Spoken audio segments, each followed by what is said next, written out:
Welcome to the 23rd episode of the Addison County Country Minute. I'm your host, Well Den Opinionated, and as always, a continued celebration of Don Harron. We start this program today with the top 10. You might be a farmer if... ... Number 10. If you've ever had to wash off your boots in the backyard with a garden hose, or strip down to your skivvies so your wife would let you in the house because of mud, knew or both, you might be a farmer. If you've ever used baling twine or wire to attach a license plate, patch a fence, or to tie square bale hay to the roof of your wife's car, oh, you guys, you might be a farmer. Number 8. If you can remember the fertilizer rate, seed population, herbicide rate, and yields from your farm for the past 3 years, but you cannot recall your wedding anniversary, you might be a farmer. Number 7, and my favorite. If you have ever used duct tape, super glue, or a bandana as a bandage for bleeding hands from repairing barbed wire fences, you guesses it, you might be a farmer. Number 6.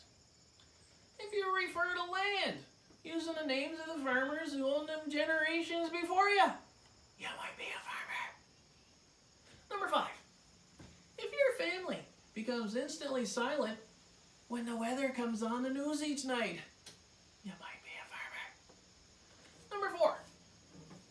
If spending time alone with the wife in the evening means she's holding a flashlight while you fix something, who guesses it? You might be a farmer. Number 3. If the equipment in your barn is 10 times more valuable than what's parked in the garage, you might be a farmer. Number 2. If your dog spends more time each week riding in your truck than your wife does, you might be a farmer. And the number 1, you might be a farmer.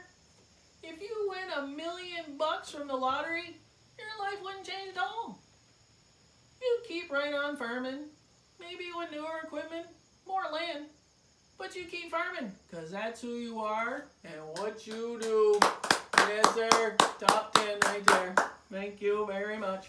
On to the news. Hey, farmers. We're sitting at Snaps, Bristol, drinking coffee one morning, when the subject of winning the lottery came up. They asked each other what they'd do if they won.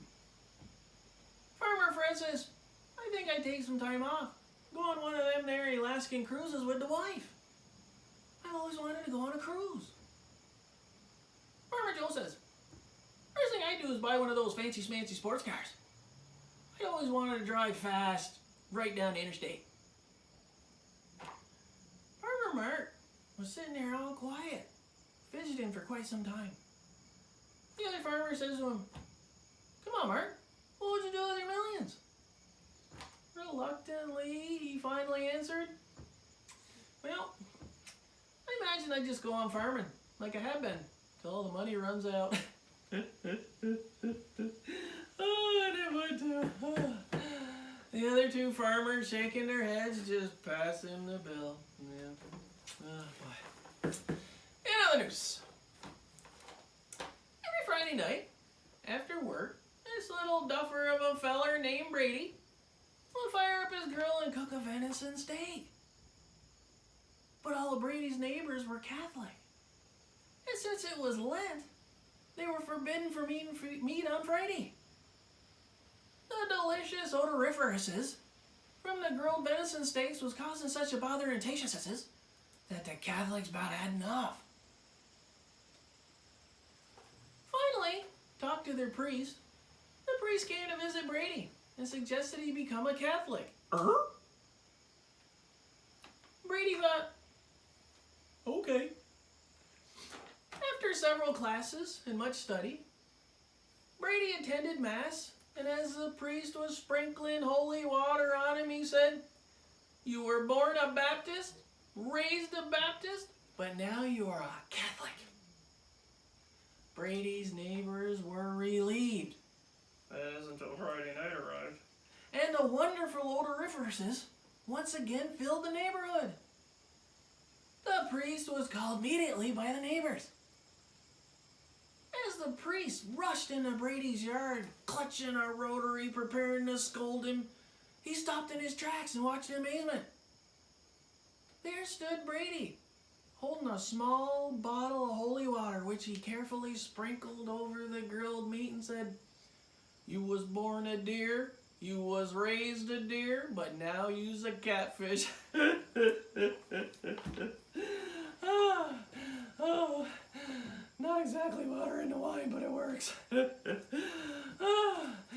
Brady. Anyway, clock on the wall is telling me it's time to get going. I'm gonna head out there to the Champlain Valley Expo. You should too, sport your fryers. Anyway, tune in next week for another fast-paced, sight and informative episode. And remember, people who wonder whether the glass is half full or half empty is missing the point. The glass is refillable.